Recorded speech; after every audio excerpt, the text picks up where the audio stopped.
DS, welcome to HhandEmbroidery. ഇന്ന് നമ്മൾ ഒരു പാർട്ടി വെയർ ആയിട്ടുള്ള സൽവാർ സെറ്റിൻ്റെ ട്യൂട്ടോറിയലാണ് കാണിക്കുന്നത്. അപ്പോൾ അതിന് വേണ്ടിയിട്ട് ഞാൻ ഇവിടെ ഒരു സ്റ്റിക്ക് ബീഡാണ് എടുത്തിട്ടുള്ളത്. അപ്പോൾ ഇതുപോലെ പാക്കറ്റിൽ നമുക്ക് വാങ്ങിക്കാനായിട്ട് കിട്ടും. അപ്പോൾ ചെറിയ പാക്കറ്റ് കിട്ടും, വലിയ പാക്കറ്റിൽ കിട്ടും. അപ്പോൾ ഞാൻ ഒരുപാട് ബൾക്കായിട്ടൊക്കെ ചെയ്ത് കൊടുക്കുന്നതുകൊണ്ട് ഞാനിങ്ങനെ കവറിലാക്കി വാങ്ങിച്ചിരിക്കുകയാണ് ചെയ്തിരിക്കുന്നത്. അപ്പോൾ ഇതാണ് നമ്മുടെ ഒരു ഡിസൈൻ്റെ ഒരു പാറ്റേൺ വന്നിട്ട്. അപ്പോൾ ആദ്യം നമ്മൾ നെക്ക് മാർക്ക് ചെയ്ത് കൊടുക്കുക. നെക്കിന് താഴേക്ക് യോക്കിൻ്റെ ലെങ്ത് എന്ന് പറയുന്നത് ഒരു 13 ഇഞ്ചോളം നിങ്ങൾ എടുക്കുക. എന്നിട്ട് നമ്മൾ അതിന് മുകളിൽ നിന്ന് ഷോൾഡർ ടു ഷോൾഡർ എത്രയാണോ വേണ്ടത് അതിനനുസരിച്ചൊന്ന് മാർക്ക് ചെയ്ത് കൊടുത്തിട്ട് താഴേക്ക് ഒരു ബോക്സ് പോലെ ആക്കി എടുക്കുകയാണ് ചെയ്തിരിക്കുന്നത്. എന്നിട്ട് ആ ബോക്സിന് താഴെയായിട്ട് ഇതുപോലെ ചെറിയ ചെറിയ ഫ്ലവേഴ്സും അതുപോലെ തന്നെ സ്റ്റിക്ക് ബീഡ് യൂസ് ചെയ്തിട്ടുള്ള ഡിസൈനുമാണ് വന്നിട്ടുള്ളത്.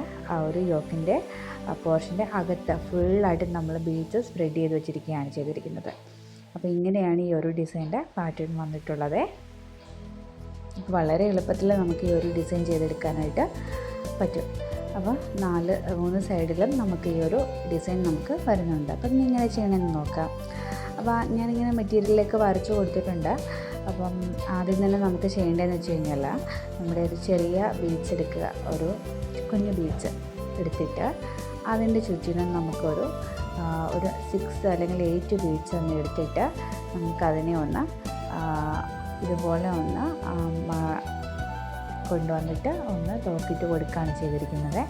ഒരു റൗണ്ട് ഷേപ്പിൽ കൊണ്ടുവരിക. അതായത് ഇതുപോലെ ഒന്ന് കൊണ്ടുവന്നിട്ട് നമ്മൾ ഒരു ബീഡ്സിൻ്റെ ഇടയിൽ കൂടി തന്നെ നമുക്ക് ആ നീഡിലൊന്ന് കയറ്റിയിറക്കാം. അപ്പോൾ നമുക്ക് കറക്റ്റ് പെർഫെക്റ്റായിട്ട് നമുക്ക് ആ ഒരു ബീഡ്സൊക്കെ റൗണ്ട് ഷേപ്പിൽ തന്നെ നമുക്ക് കിട്ടും. അപ്പോൾ ഇതുപോലെ നമുക്ക് ലോക്കിട്ടും കൂടെ കൊടുക്കാം. ശേഷം നമുക്കതിന് താഴേക്ക് നമുക്ക് ഒരു ഫ്ലവറും കൂടി ചെയ്ത് കൊടുക്കണം. ഇതുപോലെ തന്നെ ബീഡ്സിൻ്റെ ഒരു ഫ്ലവറും കൂടെ ചെയ്ത് കൊടുക്കണം. അപ്പോൾ അതിൻ്റെ തൊട്ട് താഴെയായിട്ട് കുറച്ച് ഗ്യാപ്പ് കൊടുത്തിട്ട് ഞാൻ ചെയ്ത് കൊടുത്തിട്ടുണ്ട്. ഇനിയിപ്പോൾ ഞാൻ ചെയ്ത് കൊടുക്കുന്നത് വെച്ച് കഴിഞ്ഞാൽ നമുക്ക് ആ ഒരു സ്റ്റിക്ക് ബീഡ് എന്ന് യൂസ് ചെയ്യാനായിട്ടുള്ള ആ ഒരു പോയിൻ്റ് എന്ന് അടയാളപ്പെടുത്തി കൊടുത്തേക്കുക. അപ്പം മെറ്റീരിയലിലേക്ക് വരയ്ക്കുമ്പോൾ നിങ്ങളൊന്നെങ്കിൽ ആദ്യമേ വരച്ച് വെക്കണം. അല്ലെന്നുണ്ടെങ്കിൽ ട്രേസ് ചെയ്തിട്ട് വരയ്ക്കുകയാണെന്നുണ്ടെങ്കിൽ അങ്ങനെ വരച്ച് ചെയ്തതിന് ശേഷം മാത്രമേ നമുക്ക് ആ ഒരു കറക്റ്റായിട്ടുള്ള പോയിൻ്റ് അടയാളപ്പെടുത്തി കൊടുത്തെങ്കിൽ മാത്രമേ നമുക്ക് ആ ഒരു ബീഡ്സൊക്കെ കറക്റ്റായിട്ട് ചെയ്യാൻ പറ്റത്തുള്ളൂ കേട്ടോ. ഇതുപോലെ ഒരു 4 ബീഡ്സ്.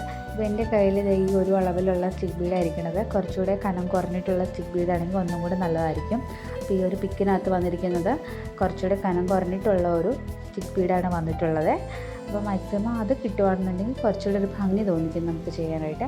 അപ്പോൾ ഞാൻ 2 സൈഡിലും ചെയ്ത് കൊടുത്തിട്ടുണ്ട്. ഇതുപോലെ നമ്മൾ ആദ്യം മുകളിലും താഴെയും ഓരോ ബീഡ്സിൻ്റെ യൂസ് ചെയ്തിട്ടുള്ളൊരു ഫ്ലവേഴ്സ് ചെയ്ത് കൊടുക്കുക. അതിന് തൊട്ടടുത്തായിട്ട് ഒരു സെൻറ്റർ ഭാഗത്തേക്ക് വരുന്ന വിധത്തിൽ ചരിച്ച് ആ ഒരു സ്റ്റിക്ക് ബീഡും കൂടെ ഒന്ന് ചെയ്ത് കൊടുക്കുക. അപ്പോൾ ഇത്രയേ ഉള്ളൂ നമ്മുടെ ഈ ഒരു വർക്ക്. നമുക്ക് ആ ഒരു ബോക്സിൻ്റെ ആ ഒരു താഴത്തെ ആ ഒരു ഭാഗത്താണ് ഇതെല്ലാം വരുന്നത് കേട്ടോ.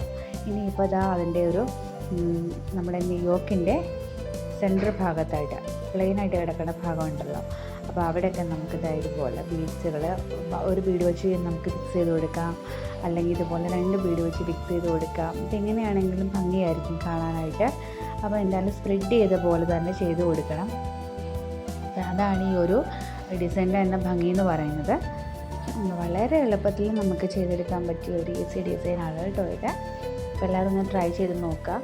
അപ്പോൾ ഇതുപോലെ ഫുള്ളായിട്ട് സ്പ്രെഡ് ചെയ്ത് നമുക്കെടുക്കാം. അപ്പോൾ ഈ ഒരു ഡിസൈനും നമുക്ക് ആ ഒരു ലൈനകത്ത് പുറത്ത് വരത്തക്ക വിധത്തിൽ നമുക്ക് ചെയ്ത് കൊടുക്കാം. ഒരേ അളവിൽ ചെയ്യണമെന്നേ ഉള്ളൂ. അപ്പോൾ ഫൈനൽ ഇങ്ങനെയാണ് വരുന്നത്. അതിൻ്റെ ബീഡ്സ് എന്ന് പറയുന്നത് കുറച്ചും കൂടെ കട്ടി കുറഞ്ഞിട്ടുള്ള ബീഡ്സാണ്. അപ്പോൾ നമ്മുടെ കയ്യിൽ അതില്ലായിരുന്നു. അപ്പോൾ നിങ്ങൾ ചെയ്യുമ്പോൾ ഇതുപോലെ തീരെ കനം കുറഞ്ഞിട്ടുള്ള ബീഡ്സുകൾ കിട്ടുകയാണെങ്കിൽ അങ്ങനെ ചെയ്തെടുക്കുക. അപ്പോൾ ഇന്നത്തെ വീഡിയോ നിങ്ങൾക്ക് എല്ലാവർക്കും യൂസ്ഫുള്ളായെന്നും ഇഷ്ടമായെന്നും ഞാൻ കരുതുന്നു. അപ്പോൾ നമുക്ക് വീണ്ടും നല്ലൊരു വീഡിയോ ആയിട്ട് വീണ്ടും കാണാം. Thank you.